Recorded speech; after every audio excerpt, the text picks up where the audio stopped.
Buenos días, tardes o noches, licenciado. Mi nombre es Cristian Álvaro Murillo Pinaya. Soy de la carrera de informática de quinto semestre de la Universidad Mayor de San Andrés.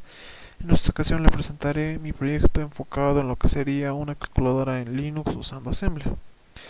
Eh, Ahora procedemos a hablar un poco acerca de los antecedentes. Enfocado en Linux. Linux es un sistema operativo que administra todos los recursos de hardware asociados con una computadora de escritorio portátil. Pocas palabras, gestiona la comunicación entre el software y el hardware. Este sistema operativo fue creado por Linus Torvalds y apoyado por la Fundación de Software Libre, esto cuando Linus aún era un universitario, el cual en un inicio tenía un objetivo de crear un sistema similar a Minix, que es un sistema operativo de Unix. Así, posteriormente, en 1991, lanzó la versión 0.02 y de ahí fue avanzando a la versión 1.0 de kernel hasta posteriormente llegar a crearse Ubuntu, que fue básicamente una distribución de lo que sea Linux, y así fue progresando hasta conocerse como uno de los sistemas operativos más conocidos por los informáticos. Ahora, hablando de la calculadora, obviamente que ya sabemos el concepto de la misma, entonces no podemos profundizar tanto en ello, sino en sí en su historia. El origen de la calculadora se remonta alrededor de 5000 años atrás, en las épocas de los babilonios. Estos llevaban sus cuentas mediante el ábaco, que podría decirse que fue el primer cimiento para construir lo que hoy conocemos como calculadora. Así, avanzando más adelante en la historia, también podemos ver que los griegos lo utilizaron más que todo para la administración de sus finanzas.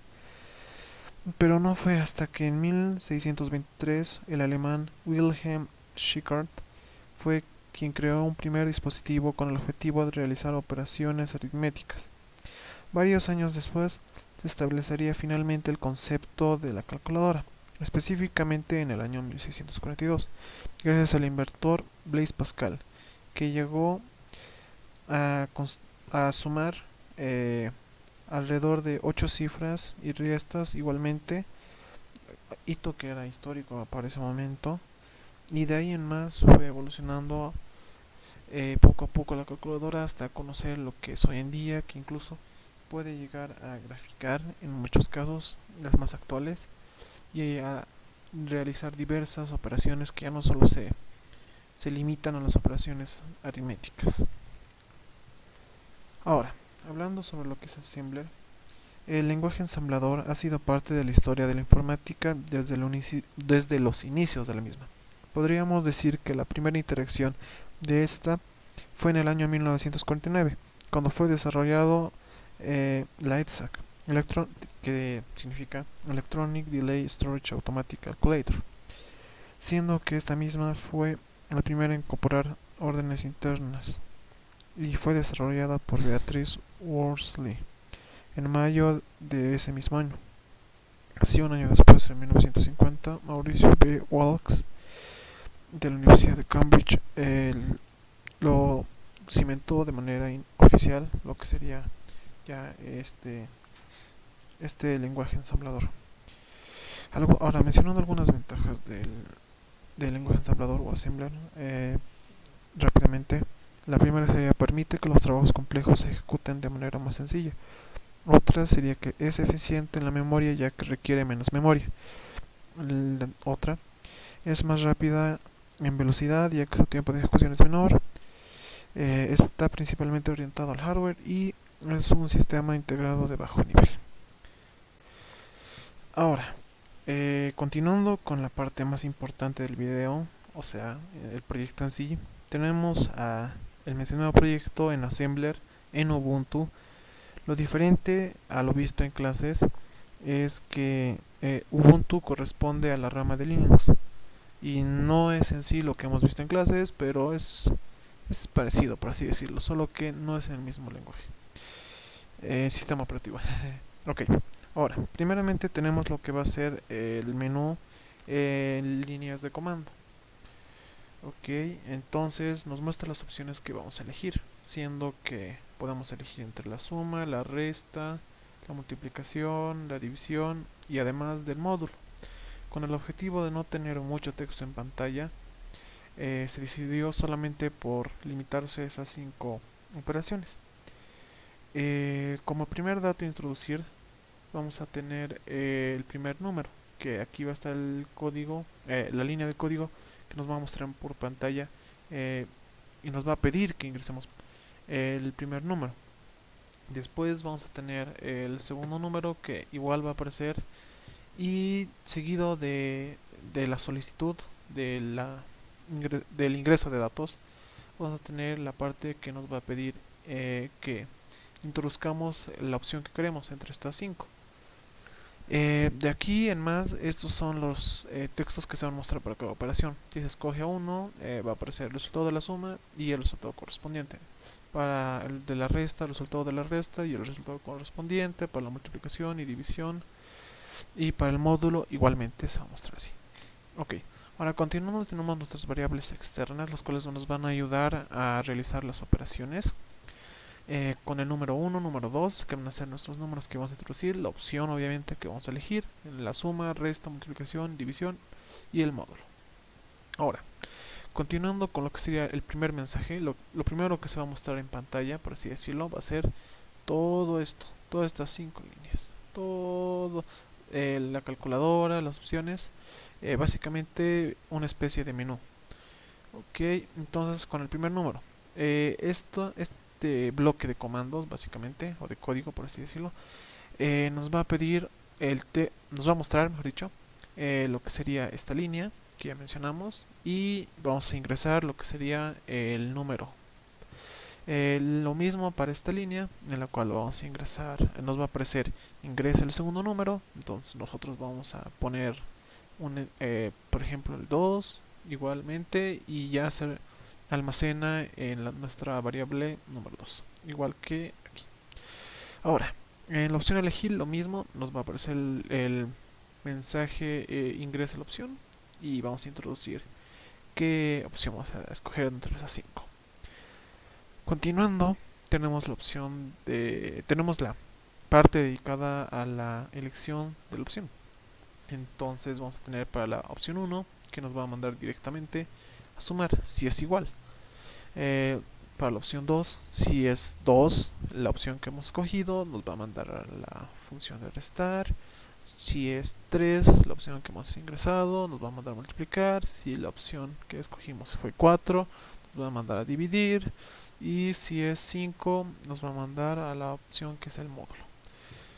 Entonces, en la primera parte ya vemos lo que sería la opción sumar, que ya se ve direccionada cuando escogemos la opción 1. Aquí ya tenemos el número 1, el número 2, y entonces aquí ya se genera lo que sería el proceso, pero esta es solo una primera parte, la cual nos ayuda a hacer la operación, y nos llama el proceso sum, que vamos a verlo más abajo. Lo mismo en el proceso resta, tenemos el número 1, número 2, lo restamos y lo llama al proceso res, que sería su segunda parte del proceso de la resta, de la multiplicación. Igualmente, el número 1, número 2, obviamente que lo multiplicamos y llama al procedimiento a su segunda parte mult. Y después de la división igualmente llama al primer número, el segundo número, los divide y llama a su segunda parte, lo que sea divs. Y para el módulo igualmente. Entonces ahora sí vamos con la segunda parte, por ejemplo del sum, que ya lo vimos aquí, que es su segunda parte. Esta sección de código más que todo es para imprimir el resultado, y el texto el resultado de la suma es tantos, tantos, tantos. Y así para la segunda parte igualmente de la resta, lo mismo. Todo en sí básicamente se resume a estas partes que serían de la impresión, del resultado para cada opción. Ahora sí, habiendo mostrado todo lo que sería nuestro código, vamos a ejecutarlo para probar algunos ejemplos. Ok, dejemos que corre, vamos a hacerlo, listo. A ver, pongamos un ejemplo fácil. El 4 y el 2, con la opción 1, nos da 6, que es la suma. Entonces estaría bien. Entonces vamos con el siguiente. Vamos a hacer correr de nuevo. Aquí, listo. Entonces ahora vamos a hacer resta. Igualmente, 4, 2. y por la opción 2 y nos va a salir 2. Ok, entonces ahora vamos con lo que sería espera un cachito, ahora sí vamos a volver a hacerlo correr. Ya, ahora sí, ya, ahora entonces volvemos a seleccionar, entonces vamos a poner, no sé, 3, 2 y la opción multiplicación 6. Como se puede ver, está bien. Ahora, continuando como lo mencionamos con las conclusiones, tenemos algunos conceptos que ya hemos visto, obviamente. Entonces, en el código que ya pudimos presenciar, gran parte del avance que se vio en la materia se abarcó. Entonces, podremos decir que el objetivo fue cumplido de manera satisfactoria, ya que este tenía como punto central aplicar lo visto en esta materia. Entonces, podríamos eh, concluir eso. Ok, en cuanto a las recomendaciones, tengo algunas, no muchas, para no sobrecargar este video de información, por así decirlo. Entonces, la primera es de hacerlo en Linux, es recomendable instalar VirtualBox junto con su paquete de extensión. Esto tal vez es un poco difícil, pero en YouTube hay demasiados tutoriales para instalar VirtualBox que son muy entendibles, fáciles. Lo recomendable es ver el espacio que tiene uno disponible, ya que tiene cierto peso. El VirtualBox en sí. Ahora hablaremos de lo que sería el Ubuntu. Aparte, tras instalar el VirtualBox se necesita cierta cantidad de espacio para el Ubuntu, que es ciertamente pesadito nomás, tiene 8 gigas y por lo que se sugiere al usuario que si quiere realizar esto, administre bien sus archivos para no tener problemas con almacenamiento. Ok, en cuanto a las recomendaciones también tenemos otras dos, que serían usar Wine para instalar EMU 186 de manera correcta. El problema de Ubuntu es que no reconoce algunos archivos .exe, entonces es necesario utilizar Wine. Y Wine es necesario, por así decirlo, instalarlo, aunque ya se encuentra en Ubuntu de manera offline, aunque también se puede descargar de manera online, es lo ventajoso. Entonces es mejor que se sepa un poco de programación en Linux, o sea, los comandos básicos, y si no es posible, entonces revisar los videos en YouTube, porque también hay buenos videos que te explican de manera más sencilla cómo hay que hacer la instalación de este Wine y que nos va a permitir instalar el EMU886 con el que realizamos nuestro proyecto. Y por último, para el uso de consolas es necesario un conocimiento previo, cosa que ya mencionamos. Y muchas gracias por su atención, espero que les haya gustado, que no se hayan aburrido y nos vemos en una próxima ocasión.